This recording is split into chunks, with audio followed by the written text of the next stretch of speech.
Thank you very much, Erin, and thank you for your flexibility mid-presentation.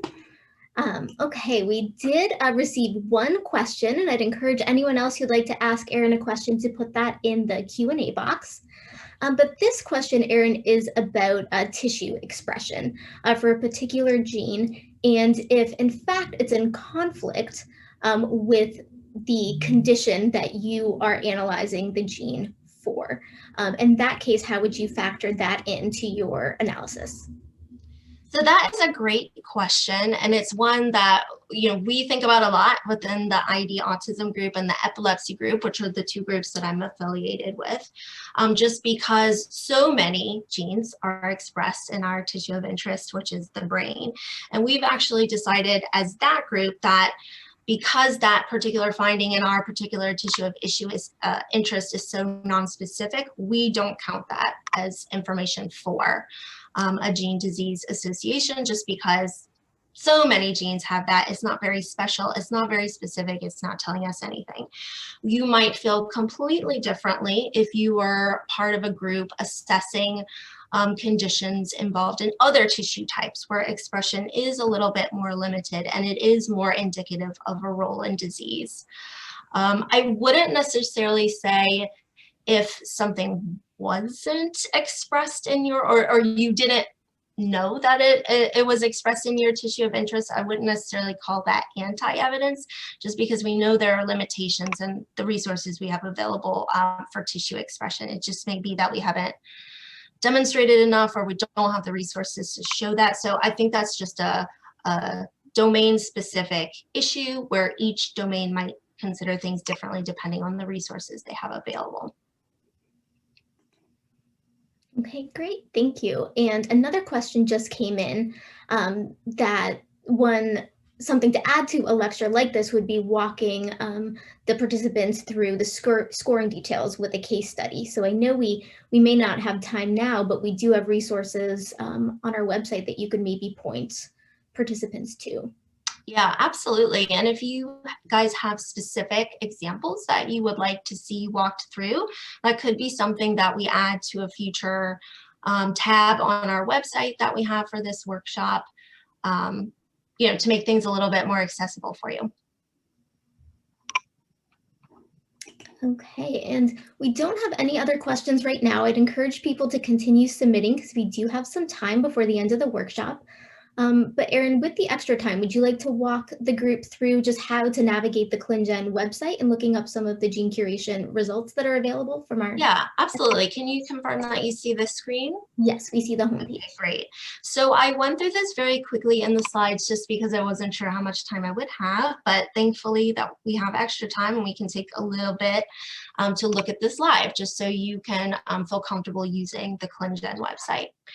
So this is our website. It's at clinicalgenome.org, and here you can access information from all of our different curation activities. Since we're focused on gene disease validity right now, I'm going to focus on that in this demo. If you are interested in just kind of seeing what we have for gene disease validity, you can click on this tab and click on all curations. And it'll take a moment to load, but then it will load all 1,200 curations that we currently have. Within ClinGen, we are doing gene curations on almost a daily basis. So anytime any one of the groups completes a curation and publishes it to our website, it will become available here immediately. So it's not that we hold data for a year and only do releases once a year or anything like that. The website is continuously being updated, so I encourage you to check it frequently because things are always changing. So if you want to see the list of everything, that is how you find it. If you are interested in downloading this list, you can click on this button here, which looks like a line with an arrow coming out of it, and download it into any one of these formats of your choice. You can also do a few different things within the columns. You can sort any column by highest or lowest value just by using the arrows. And you can also look at adding additional columns that we may not already be displaying. So for gene curation, if you are really interested in knowing what the HGNC ID is, for example, or the Mondo term is for this particular display, you could add those columns here. So I'll just add this one. And if there was a column you weren't interested in, you can take it away using this button here. So that's what I've done. Another feature that you might find useful is this one that looks like a magnifying glass. This allows you to search within any of the columns for anything that you might be interested in.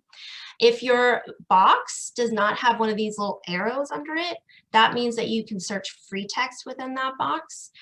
So for example, under gene here, if I just typed in ZN, I will get back all 3 genes that we have curated that have ZN within their gene symbol.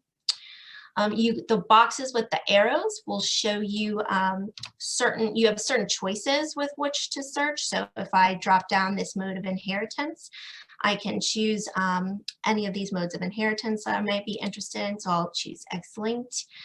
You can also choose which classifications you're interested. So if you wanted to know, hey, how many definitive X-linked curations are there? And we can see that there are 85. And then within this last evaluated column, you can search by year if that was something that you're interested in. So I'll choose 2018, and you can see that narrows our list down to 34.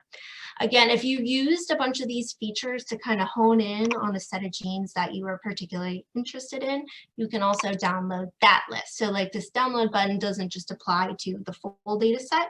You can filter it in however you like and then download that. The other thing that I just wanted to point out that you can do for gene curation is to look by expert panel.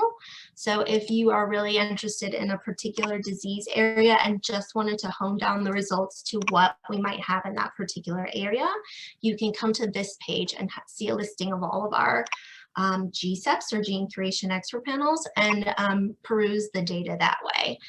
So I will just pick fatty acid oxidation disorders, and I can see all 28 of their curations there. That might be useful to you, again, if you're interested in a particular disease area and there's no kind of overarching disease term that you could use to effectively search. So if I was interested in fatty acid oxidation disorders, I can't just put in the phrase fatty acid oxidation disorder and get all these, because you can see those words don't appear at all in any of these disease terms. So it would be difficult to search in that way. So we hope that being able to search by panel allows you to get at that information a little bit more clearly. And then the final thing I'll say about this is you don't have to look at all of these lists if you just have a particular gene that is your favorite gene. Mine is ZEB2. You can come up to the top and search it directly and get to its specific gene page. And here you can see we've evaluated that particular gene for gene disease validity and dosage sensitivity, and you can access both of those that way. I'll stop sharing and see if any additional questions have come in. Thank you, Erin. So one question about genes to be reviewed. Can you request a gene to be reviewed by Clinton? Absolutely, you can. So let me share screen again. So at the bottom of each page, it's kind of hard to see, but I'm glad I'm able to show it to you here today. There's this little green button called Send Feedback. And if I click on this button, it just says, keep in mind a few caveats. This is not intended for diagnostic use or medical decision making without review by a genetics professional, etc. Just say that you have read that. Then it will ask you just some information about yourself in case we need to contact you back to ask any follow-up questions. And then you can indicate what kind of feedback you're providing. So if you wanted to request that a particular gene be evaluated for gene disease validity, you would type that. Please review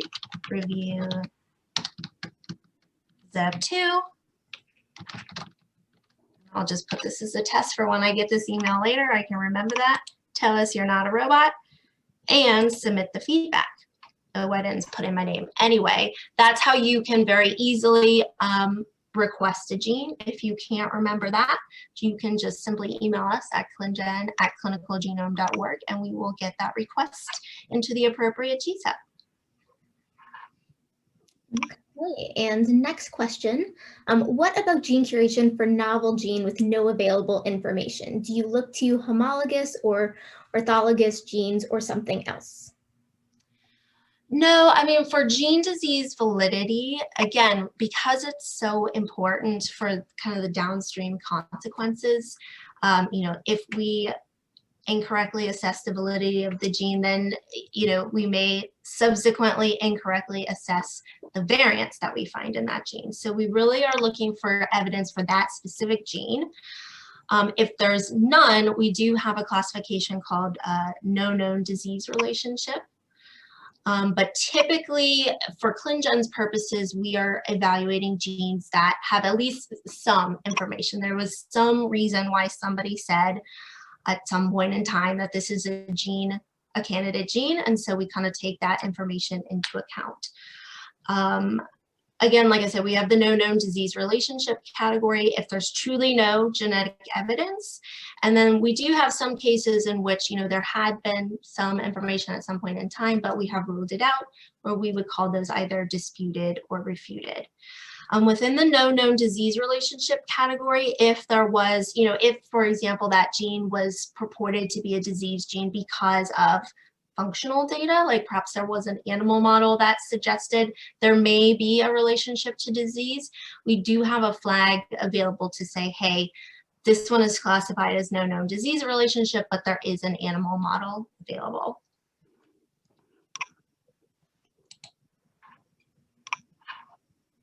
Okay, thank you. That finishes up the questions that we had received on gene curation, so thank you. Well, since we do still have a few moments, I might turn it back over to you, Danielle, because I did mention in the talk very, very briefly the resource matchmaker exchange.